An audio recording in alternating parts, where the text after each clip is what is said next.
Afin de comprendre ce qu'est l'éducation aux médias, commençons par la distinguer de l'apprentissage par les médias.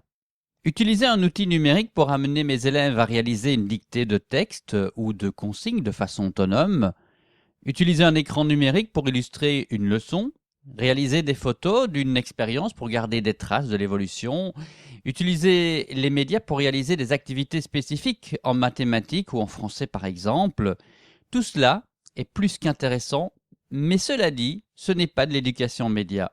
Même si les médias sont utilisés, ils sont des supports d'apprentissage, il s'agit donc d'apprentissage par les médias. Pour que nous soyons en activité d'éducation aux médias, il faut en fait que le média soit l'objet d'apprentissage. Prenons un exemple concret. Je propose à mes élèves de regarder la vidéo puis d'expliquer ce qui se passe.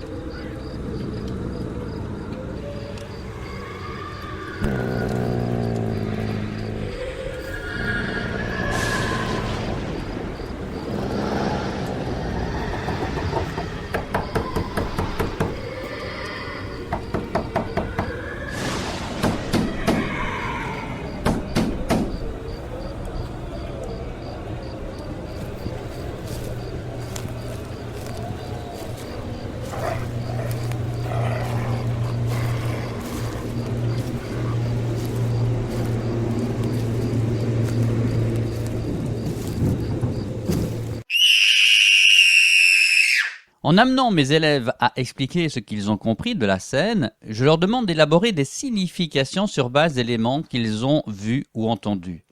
Nous sommes dans une activité de français, c'est de l'éducation par les médias. Par contre, je propose ensuite aux élèves de regarder cette deuxième séquence.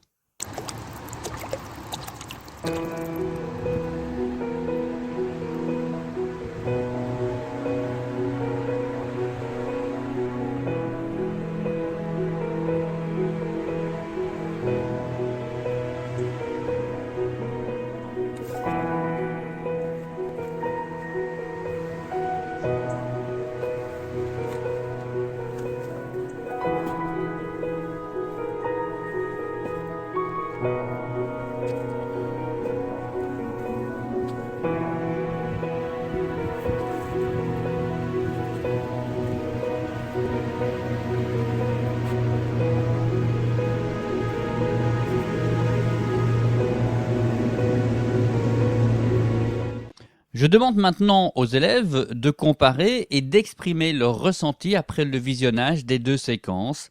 Je leur demande également d'exprimer les éléments qui ont suscité chez eux une émotion particulière ou encore d'identifier le travail d'écriture et les techniques utilisées, le positionnement de la caméra, le choix du bruitage par exemple. Là, mon analyse se porte sur le média en tant que tel. Je suis en éducation aux médias. Retenons donc que lorsque l'on pratique de l'éducation aux médias, c'est le média lui-même qui est l'objet des apprentissages. C'est sur lui que va porter l'activité. Pour résumer, ce n'est pas parce qu'on utilise des médias en classe que l'on pratique de l'éducation aux médias. Mais alors, allons plus loin. Qu'est véritablement l'éducation aux médias ? Eh bien, un apprentissage qui porte sur 3 dimensions. Parlons tout d'abord de la dimension informationnelle. Elle porte sur la façon dont le message est véhiculé. Partons sur la règle d'un jeu.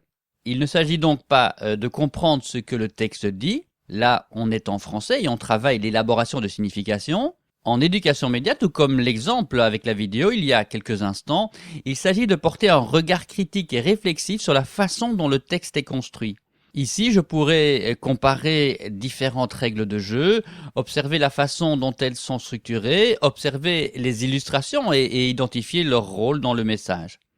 Percevoir aussi les éléments mis en place pour faciliter la lecture et la compréhension de la règle. Je ne cherche pas à comprendre le message, mais la façon dont il est véhiculé. Je suis en éducation média. La seconde dimension est la dimension technique. Il s'agit ici de s'approprier les outils médiatiques et d'apprendre à les utiliser. Mais pas que. Il s'agit aussi de réfléchir le dispositif technique, comme par exemple le choix du support et des outils pour produire, stocker ou partager un contenu. L'objectif étant que les élèves manipulent les outils et soient acteurs, il est essentiel qu'ils élaborent un dispositif qui tienne compte de différents facteurs tels que le temps imparti, les compétences de chacun et le matériel à disposition. La troisième dimension est la dimension sociale. Elle vise à considérer tous les acteurs, ceux qui produisent, ceux qui partagent ou ceux qui reçoivent un contenu médiatique.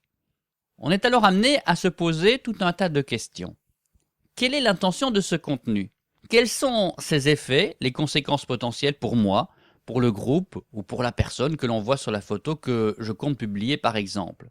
Le droit à l'image et à la propriété sont-ils respectés? Dans cette dimension, les élèves pourront par exemple s'interroger sur la façon dont les éléments présents sur une étiquette de produit, ici des boîtes de céréales, peuvent influencer mon envie d'acheter un produit. Sur la thématique du jeu, il s'agira par exemple de réfléchir à l'impact que pourrait avoir le choix de mon avatar ou de mon pseudo sur la perception que je donne de moi aux autres, de s'interroger si le jeu créé ne véhicule pas des stéréotypes, ou encore de considérer les valeurs véhiculées par le jeu. Pour conclure, voici quelques clés importantes lorsque l'on pratique de l'éducation aux médias. Tout d'abord, il est important de privilégier l'exercice du regard créatif des élèves sur les médias. En d'autres termes, il s'agit d'amener les élèves à produire eux-mêmes des contenus et à porter un regard réflexif et critique sur celui-ci. Comme le veut l'adage, on ne comprend jamais aussi bien les choses que lorsqu'on les vit concrètement. Il est ensuite essentiel d'amener les élèves à continuellement s'interroger sur le choix des contenus produits et leurs effets potentiels. On en revient à la dimension sociale, citoyenne et éthique du média. Il est intéressant de demander chaque fois aux élèves si, par exemple, ils estiment que leur production, un son, une photo, une vidéo, peut être diffusée telle qu'elle ou s'il n'est pas préférable de l'adapter et de la recommencer.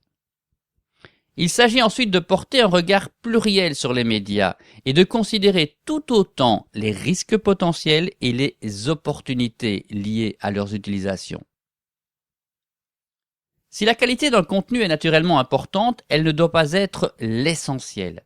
L'important, c'est avant tout les apprentissages que cette production permet de réaliser. À nouveau, il est important que les élèves soient à la manœuvre. Pour cela, restons réalistes et cherchons à obtenir un résultat en lien avec leurs propres compétences. Enfin, il existe un tas de possibles pour publier et partager des productions médiatiques. Permettons aux élèves de vivre l'ensemble du processus, y compris la diffusion de leur production.